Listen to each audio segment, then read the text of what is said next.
Président, bonjour. Bonjour. Alors tout d'abord, il y a eu le départ de deux vice-présidents, d'administrateurs du club. Y a-t-il une crise ou en tout cas un malaise à l'USAP?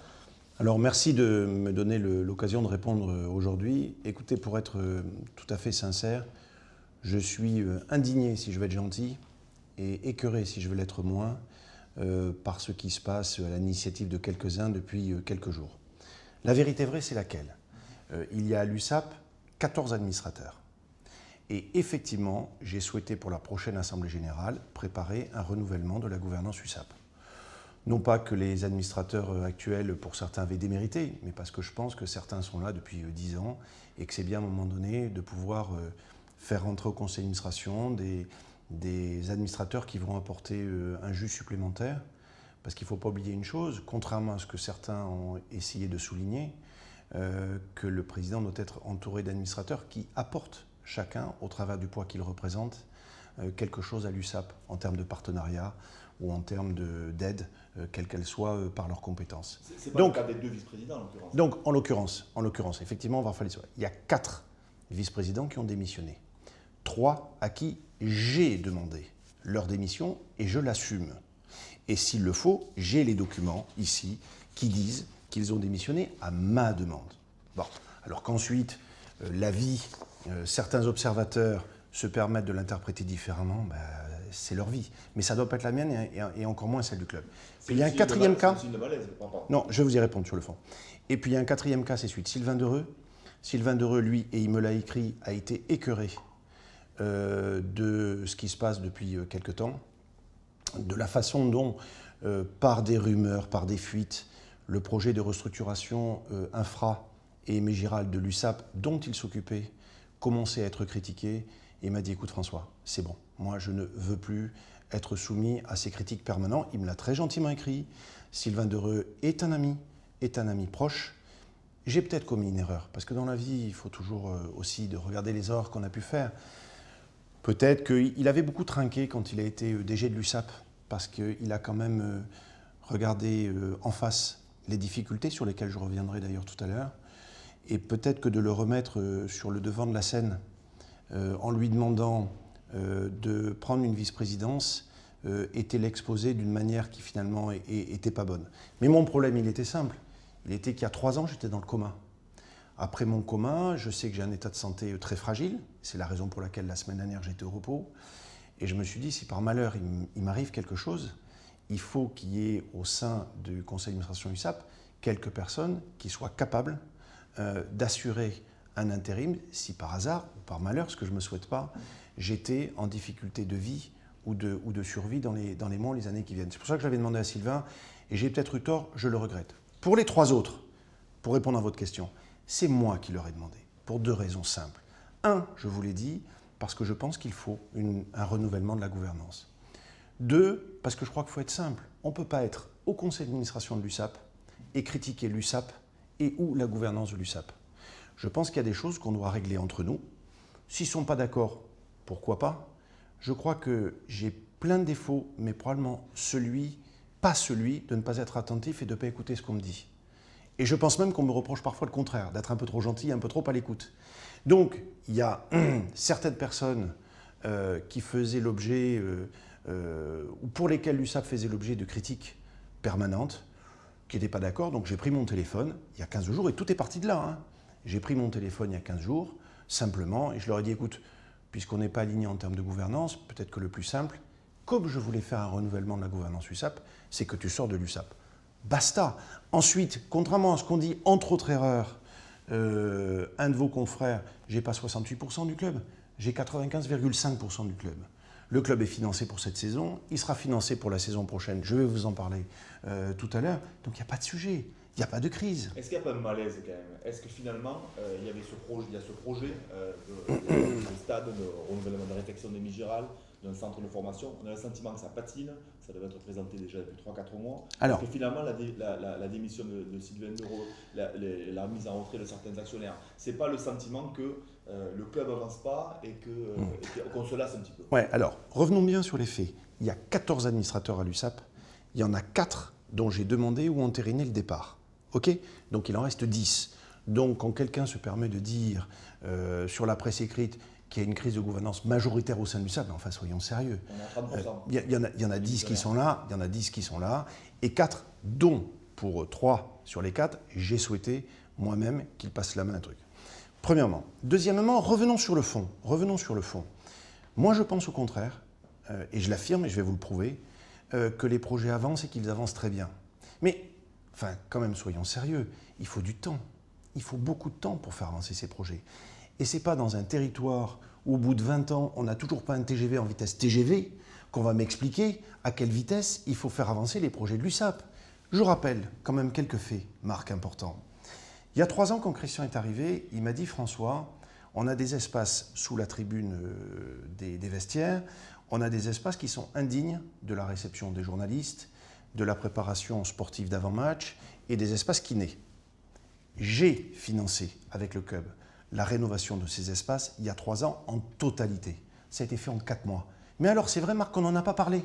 Alors, c'est incroyable parce que quand je parle, on me dit « bah oui, Rivière, c'est un grand communicant ». C'est drôle parce que je vous assure que pour être président du Viaduc de Millau, il ne fallait pas que je sois un grand communicant. Je pense qu'il fallait surtout que je sois un bon technicien. Mais Rivière est un grand communicant, il sait très bien parler. Ah oui, j'en ai pas parlé. L'été dernier, quand Christian Lanta, on a fait le point de la remontée en top 14, premièrement, ce dont j'ai jamais parlé, j'ai donné les garanties à la DNACG financières et juridiques pour qu'on puisse rester en top 14, mais là aussi, j'en ai pas parlé. Et quand Christian m'a dit, écoute François, on ne peut plus s'entraîner à Aimé Giral, on fatigue trop la pelouse et ça n'est pas bon pour les joueurs, il faut qu'il y ait une unité de lieu. Pendant l'été, en 3 mois, on a mis en place les infrastructures du parc des sports, infrastructures qui, entre guillemets, sont bien supérieures à la plupart des clubs de D2 et qui sont comparables à certains clubs bas de tableau de top 14, type Agen. Mais ces infrastructures... Pas de tableau, hein, président. Mais parce que ça reste des Algeco. Je suis d'accord, Marc. Mais ça a été financé en 3 mois. On est d'accord. Ça a été financé par qui? Par moi. Ça a été financé par le club et par moi à 100%. 1 million d'euros. Qui c'est qui l'a mis sur la table? Les gens qui critiquent actuellement? Les gens qui disent qu'il y a un problème? Et ça a été fait en 3 mois. Donc c'est à moi qu'on irait faire un procès en sorcellerie de ne pas aller assez vite, Marc. Le top 14 avance très très vite. D'où les résultats cette année. Mais qu'est-ce qu'on pouvait faire autrement? Autre sujet sur lequel je veux revenir une bonne fois pour toutes, qui répond un peu à une de vos interventions l'autre jour d'ailleurs sur France Bleu. J'ai jamais dit que mon prédécesseur, bon sang de bonsoir, était responsable de la totalité des maux et déficits du club. Et c'est une honte de l'affirmer. Marc, c'est une honte de l'affirmer. Je veux dire mieux, j'ai les chiffres ici. Non. J'ai dit que ce que j'ai dit à l'émission de Bouge Jalal, c'est plus que de la majorité. Ce que je crois, j'ai les chiffres ici. Alors, on regardera, je les tiendrai à la disposition de ceux qui veulent le voir. Non mais attends. On a dit qu'on parlait du présent et du futur. Oui, mais je suis tout à fait d'accord. Mais à un moment donné, il est important de rappeler quelque chose. Je pense que Paul Gauze, en l'occurrence, est président de la Ligue. Et surtout, c'est un ancien président de l'USAP. Et pour cela, on lui doit le respect. Ensuite, il s'est passé 2 choses à l'USAP. Premièrement, il y avait des dettes, bon sang de bonsoir. Alors on peut maintenant essayer de les minimiser, on peut essayer de dire que je les savais, on peut dire que je ne les connaissais pas, on peut se dire que je suis nul, j'ai dû diriger 150 sociétés dans ma vie, mais là j'ai rien vu, j'ai rien compris d'une machin. N'empêche qu'elles étaient là. Bon. Elles représentent grosso modo la moitié des financements qu'il a fallu mettre en place depuis mon arrivée. L'autre moitié, et je l'assume pour que ce soit clair, c'est le train de vie du club que j'ai décidé et assumé, parce que je l'ai payé, de conserver au passage en D2. Là, on avait une discussion au conseil d'administration. Certains administrateurs m'avaient dit, comme Jean-Luc Weiss, que je peux citer, comme Jean Marty m'avait dit, mais François, coupe, et soyons un club type Montauban, type Béziers, type Narbonne, coupe le budget à 2 et tu ne perdras pas d'argent. Je n'ai pas voulu le faire, et je l'assume. D'où les déficits qui me sont propres, que j'ai assumés et payés, mais qui ont fait quoi? Qui ont fait que l'an dernier, on a quand même été champion de D2 au bout de 4 ans et qu'on est remonté en top 14. Donc, vous voyez, à un moment donné, je veux redire quand même les choses parce que j'en ai marre qu'on dise n'importe quoi et j'en suis écœuré. Oui, effectivement, il y a une partie des déficits qui sont de ma responsabilité. Quand on ose me mettre dans la gueule le cas Delpoux, j'ai fait une erreur avec Delpoux, c'est de signer 3 ans. Mais je prends la présidence de l'USAP le 10 août ou quelque chose comme ça, ou le 13 août. Les contrats, la saison est déjà lancée de top 14. Le contrat de Delpoux est dans le parapheur. On me le pose sur la table. J'allais dire, moi, tout président que j'étais, ah ben non, je veux pas de Delpoux. Donc je l'ai signé, mais j'ai pas eu le choix. Par contre, là où j'aurais peut-être eu le choix, c'est l'expérience, c'est de ne pas signer 3 ans. Je l'assume et j'ai payé l'addition il y a 2 mois. Donc, à un moment donné, qu'on ne me fasse pas dire ce que j'ai pas dit. Sur Delpoux, j'affirme que ça n'était pas mon choix.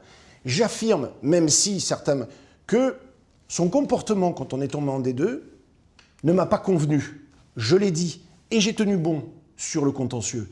Mais j'ai assumé les 3 ans et j'ai payé. Donc on arrête de dire une bonne fois pour toutes que certains pourraient avoir les épaules un peu larges pour moi. C'est jamais ce que j'ai dit. Par contre, il faut bien savoir que quand on ferme la boutique du Centre Delmonte avant mon arrivée, les 500 000 € qu'il a fallu payer, c'est qui les a payés?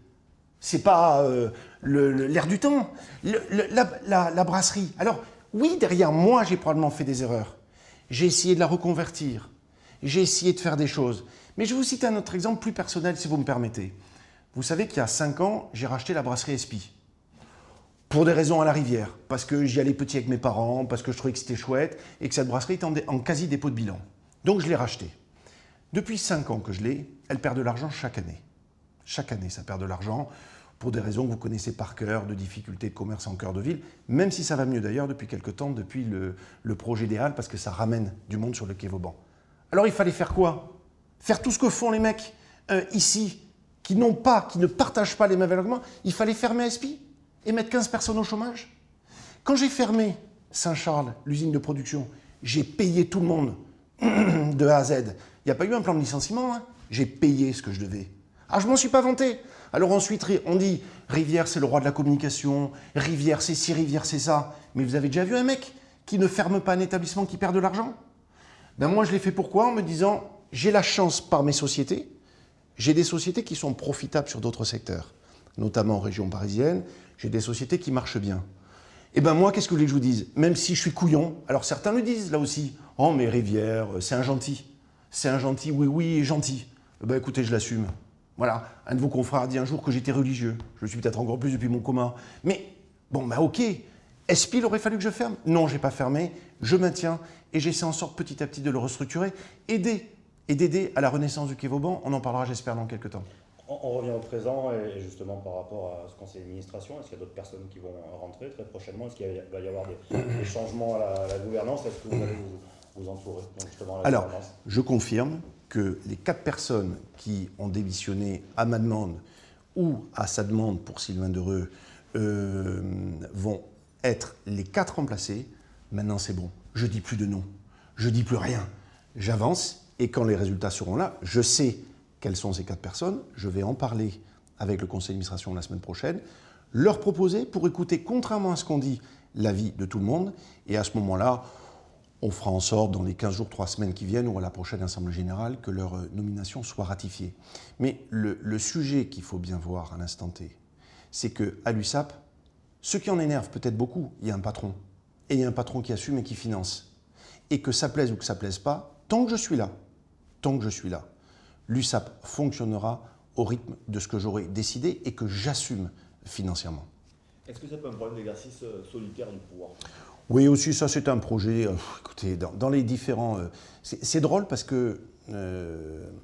est-ce que vous avez entendu quand j'étais président du viaduc de Millau que j'avais un exercice solitaire du pouvoir? Et Dieu sait pourtant, mais regardez-le un peu. Écoutez, écoutez, je suis actuellement président d'une quinzaine de sociétés. Non, peut-être pas, d'une dizaine de sociétés. Et ces sociétés marchent à Paris. Grâce à mes collaborateurs. Donc ça n'a aucun sens. C'est pas une société. Je suis d'accord. Ça n'a aucun sens. Mais par exemple, je veux dire une chose. L'ANTA, on dit exercice solitaire du pouvoir. Ben, je vais vous prendre un exemple. Depuis mon accident, j'ai décidé de ne plus intervenir sur le sportif. Vous m'avez déjà vu intervenir sur le sportif? Vous m'avez déjà vu intervenir sur le recrutement? Mais vous le savez puisque c'est votre boulot. Vous le savez que par exemple sur le sportif, qui est quand même le nœud crucial d'un club de sport, puisque vous venez de le répéter, Marc, je n'interviens pas. C'est Marc avec Patrick et avec... Christian. C'est Christian, avec Perry, Patrick, pardon, qui interviennent dans tous leurs choix. Et ces choix, je les assume. Et à tout point de vue. Quand il y a des difficultés pour notre ami Jacques-Louis Podguiter, eh ben, sur un plan administratif, ce que personne ne sait en France, ben, on a assumé de l'aider.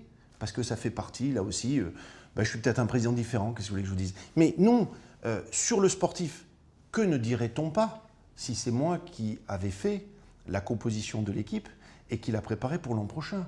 Tout le monde sait, vous le savez très bien, que c'est Christian Lanta et Patrick qui s'en occupent à 150%. D'ailleurs, c'est eux aussi qui interviennent beaucoup en ce moment, dans ce dont on va parler tout à l'heure à propos du projet, donc du projet infrastructure. Donc, je trouve honnêtement, et puis, je pense même le contraire, Marc.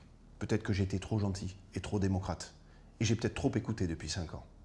Et il est temps maintenant de rappeler exactement les choses dont elles se passent. La vérité vraie, c'est que le top 14 est devenu une machine à broyer, excessivement difficile.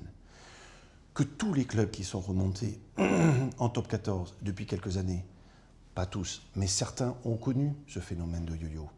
Alors nous, ensuite, on sait que, comme un ballon de rugby, ça ne peut pas se gonfler d'un côté et pas de l'autre. Il faut que tout avance ensemble. Christian, il y a 1 an, disait beaucoup qu'on était peut-être monté 1 an trop tôt. Moi, je lui dis, écoute, Christian, on prend et on avance. Ben, peut-être qu'il avait raison. Peut-être qu'il fallait se donner un petit peu plus de temps. Peut-être que maintenant, D2, on va se donner 1 an, 2 ans, 3 ans supplémentaires pour être sûr de monter plus vite. Mais je ne pense pas. Là aussi, je vais vous prendre un autre exemple. Cet été, l'an dernier, l'été dernier, j'ai confié à certains administrateurs, puisqu'on me dit que je fais tout moi-même, le sujet sur le renouvellement des traiteurs sur certains espaces de l'USAP. On en a changé 1 sur 4. 1 seul sur 4. Le 1 en question, c'est une société toulousaine. Souvenez-vous de ce que j'ai pris dans la tronche, parce qu'on avait osé à l'USAP changer 1 traiteur sur les 4. La difficulté, ce qu'il faut bien voir, c'est qu'il y a une espèce de résistance. Un de vos confrères parle depuis hier d'un triangle des Bermudes. Alors je ne sais pas si c'est un triangle des Bermudes perpignanais, mais il faut bien reconnaître que c'est désespérant. Quand vous essayez de faire quelque chose, de toute façon, vous êtes certain que la voix qui sera la plus majoritaire au sens de s'exprimer, c'est celle des opposants. Mais c'est indécent. C'est normal qu'il y ait des critiques, on est la présidence de club. Oui, mais sauf quand dans le même temps, le club perdait de l'argent, qu'il fallait le soutenir pour la remontée en top 14 et qu'il faut le soutenir pour le maintien en top 14. Donc je ne suis pas d'accord avec vous, Marc. Je ne suis pas d'accord. À un moment donné, ça affaiblit le club. C'est la plus belle marque, l'USAP, c'est la plus belle marque du territoire. D'ailleurs, les responsabilités de la région Occitanie ne s'y sont pas trompées. C'est la plus belle marque du territoire. Donc je pense qu'il faut la soutenir, quoi qu'il arrive. Ce qui ne veut pas dire... Puis, il faut arrêter de prendre aussi les gens pour des idiots. Vous croyez que les difficultés, je ne me rends pas compte? Je veux dire, à un moment donné, mais ça n'a aucun sens. Donc, quel intérêt j'aurais à faire un exercice solitaire du pouvoir? C'est pour ça que j'ai dit la semaine dernière, pour achever de répondre à votre question, j'ai dit, attendez, bon, on va se la faire simple. Hein. J'en ai ras-le-bol. Donc, s'il y a quelqu'un qui me donne ne serait-ce que la moitié de ce que j'ai mis, la moitié, je n'ai pas mis la barre trop haute, je pars en courant. Mais qui m'explique comment il va développer? Non, parce que ce n'est pas mon genre. Par contre, à préparer ma succession, ça oui, j'y songe encore actuellement. Moi, ce que je veux, c'est lancer les projets USAP. Je pense que l'USAP ne s'en sortira pas si on ne met pas en œuvre des équipements d'entraînement, de formation et une modernisation des Mégirales sans précédent. Ça, je vous assure que je vais le lancer dans les prochaines semaines, dans les prochains mois. Ensuite, mais... C'est le cœur du sujet, c'est si on peut en parler du projet. Bien sûr, bien sûr. Bon. Là-dessus, comme je vous l'ai dit tout à l'heure, ça fait 1 an qu'on y travaille. On a pris un bureau d'études, vous le savez, qui est spécialisé dans l'étude de ce type de cas, qui a travaillé avec Jean-Michel Aulas à Lyon, qui a travaillé avec Lorenzetti à Paris. Ensuite, il faut du temps. Par exemple, pour faire un nouveau centre de formation, parce que l'idée est de regrouper la formation et l'entraînement. Bon, il faut des terrains. Sur ces terrains, il y a à chaque fois une modification du SCOT, une modification du PLU. Le maire de Perpignan m'a appelé la semaine dernière, il m'a dit « Mais François, si je peux me permettre de le citer, je suis indigné de ce qui se dit sur les journaux. Puisque toutes les semaines ou tous les 15 jours, nous sommes depuis 1 an en réunion avec ces services pour avancer sur le projet. » Alors oui, j'ai peut-être fait une erreur. J'ai peut-être fait une erreur parce que j'avais dit que je l'annoncerais à Noël. Je l'avais dit. Il était prêt, quasi prêt à Noël. Je ne l'ai pas fait pourquoi? Parce que je me suis dit, peut-être à tort, que compte tenu des résultats sportifs du club, ça serait inaudible et invisible. Et qu'au pire, on dirait encore ah oui, mais François Rivière se la pète. Vous n'avez pas rétropédalé, vous êtes toujours. Mais bien sûr que non, bien sûr que non. Dans ce projet, et quand est-ce que et vous le verrez, et vous en serez étonné, d'ici est-ce 15 que jours. le projet D'ici 15 jours, parce que donc ce que j'avais prévu, c'était de l'annoncer en fin de saison, tranquillement. En fait, je m'aperçois que, poussé un petit peu par cette actualité, nauséabond pour une part, j'ai décidé de le rendre public plus vite. Donc je pense que d'ici 15 jours, 3 semaines, quand en ce moment les agences d'urbanisme travaillent là-dessus, mais je vais revenir sur le sujet. Il y a plusieurs thèmes qui se posent, et ce n'est pas un problème financier. Le thème principal, c'est un thème d'urbanisme. Nous avons trouvé des terrains avec la mairie de Perpignan. Sur ces terrains, il faut vérifier la constructibilité, il faut vérifier l'adéquation avec le PLU, puis maintenant le PLUI, voire une modification du SCOT. Bref, tout ce qu'on fait en France, vous savez, dans mon métier des parkings, j'ai inauguré il y a 3 mois un parking qu'on avait lancé il y a 8 ans. Le problème, c'est qu'il faut du temps au temps. J'ai pris l'exemple du TGV. On n'est même pas capable de se mettre d'accord sur un tracé du TGV entre Montpellier et Perpignan au bout de 20 ans. Donc malheureusement, il faut du temps au temps. Pour Aimé Giral, il y a des problèmes de juridiques qui se posent, que la ville de Perpignan est en train de finir d'étudier. Ce que j'ai souhaité, et que le maire a approuvé, j'ai souhaité, parce que mon métier c'est la concession, j'ai fait ça toute ma vie. Donc j'ai souhaité pouvoir récupérer, entre guillemets, que Aimé Giral me soit mis à disposition pour 50 ans, 60 ans, et qu'on se substitue à la maîtrise d'ouvrage de la ville pour faire les travaux à sa place, quitte à ce que le département, la ville et la région abondent en subvention au projet USAP. Eh bien, Marc, ça prend du temps. Ça prend du temps. Mais les choses avancent parfaitement normalement. Quelle est l'idée globale? Il y aurait la création d'un centre d'entraînement, un centre de formation et la réfection du stade Aimé Giral pour générer plus d'économies pour le club. C'est ça, et sur une longueur, sur une durée. Exactement. On a parlé d'un projet de 50 millions d'euros, alors ça effraie un petit peu. C'est plutôt un projet de 50 millions d'euros, mais sur un temps assez long. Mais là aussi, on a parlé d'un projet de 50 millions d'euros. Mais ce chiffre, il est sorti mais de nulle part. Parce que pour l'instant, il est dans l'ordinateur de ceux qui s'en occupent, de mes rangs, de Navisé, de moi-même. Non. Personne n'a communiqué là-dessus. Pour répondre à votre question, je crois que sur le plan de l'entraînement et de la formation, il faut une unité de lieu. Vous savez très bien actuellement que l'USAP, qui est le premier ou deuxième centre de formation du rugby français, on a ces jeunes qui sont un peu dispersés dans des cités, pour qui le problème pédagogique du coup se pose. On voudrait les mettre, entre guillemets, les organiser dans un même endroit, premièrement. Pareil pour le sportif. On souhaite effectivement que les installations transitoires du Parc des Sports, qui resteront acquises au Parc des Sports, d'ailleurs, tant mieux pour le Parc des Sports, soient sur une longue durée et par là même qu'on mette en place des moyens de récupération aquatique. Bon, bref, donc il y a tout un projet là-dessus. Ce projet, actuellement, j'ai les chiffrages qui sont là, mais je ne veux pas, là aussi, peut-être à tort, mais je l'assume, je ne veux pas rendre public des chiffres trop, parce que immédiatement, de toute façon, ça va commencer par critiquer. Donc j'attends que les bureaux d'études m'aient donné des chiffrages qui soient certains. Ensuite, j'attends d'avoir le niveau de participation de la ville, du département et de la région. Et là, on va le rendre public. Pour Aimé Giral, le problème, il est simple. C'est un problème de chiffre d'affaires et d'hospitalité. Moi, j'ai toujours dit que je trouve qu'une des grandes chances qu'on a à Perpignan, c'est d'avoir un stade de centre-ville. On a plein de problèmes qui se posent. Premièrement, le problème des parkings. Deuxièmement, de l'insécurité liée au parking à l'extérieur. Combien de fois pendant cette année, les gens ont eu les bagnoles cassées ou les pare-brises défoncés. Bon. Donc pour ça, il faut organiser dans l'enceinte d'Aimé Giral et probablement sur l'espace du synthétique, du terrain synthétique actuel, un parking de grande capacité, premièrement. Deuxièmement, il nous faut des hospitalités. Ça va se faire en 2 temps. D'abord, on va moderniser les hospitalités actuelles. Par exemple, les buvettes, l'hiver, il faut les fermer et les mettre à l'abri du vent et à l'abri de la pluie. Donc on va les moderniser. Là-haut, au niveau des loges, ce concept de loge est un peu vieillissant. Deuxièmement, il y a des problèmes de pigeons qui s'y posent. Il faut moderniser ça. Ça, c'est la première étape, qui est une étape de 3 à 5 millions, sur lesquelles on va moderniser. Puis deuxièmement, il faut construire. C'est ça qui va arriver rapidement? Ah ben oui, ça va être lancé. Alors, quand je dis rapidement, soyons prudents. Il faut que ça passe au conseil municipal, que je récupère bien la maîtrise d'ouvrage, qu'il y ait la sport, c'est quoi? 2 à 3 ans. Qui est l'attribution des subventions. Parce que l'USAP ou moi-même ne peuvent pas payer seuls. Et d'ailleurs, les collectivités territoriales sont toutes d'accord pour nous Vous avez aider. garanti toutes les collectivités territoriales de Donc, accompagnement donc au là, projet. mais entre la garantie et les faits, il faut que ce soit fait par écrit. Vous n'oubliez pas que l'an prochain, c'est les municipales à Perpignan, que l'année d'après, c'est les élections départementales, et l'année d'après, c'est les élections régionales. Justement, c'est maintenant qu'il faut se Bon, donc je pense, ça je suis d'accord avec vous. D'ailleurs, vous verrez que je rebondis sur ce que vous dites, Marc, parce que dans 15 jours, 3 semaines, quand je vais vous réunir pour vous présenter le projet infra, je vais solliciter chacun des candidats au municipal et les partenaires collectivités départementales et régionales pour qu'ils s'engagent sur le projet de l'USAP. Parce qu'effectivement, l'USAP ne peut pas le faire seul.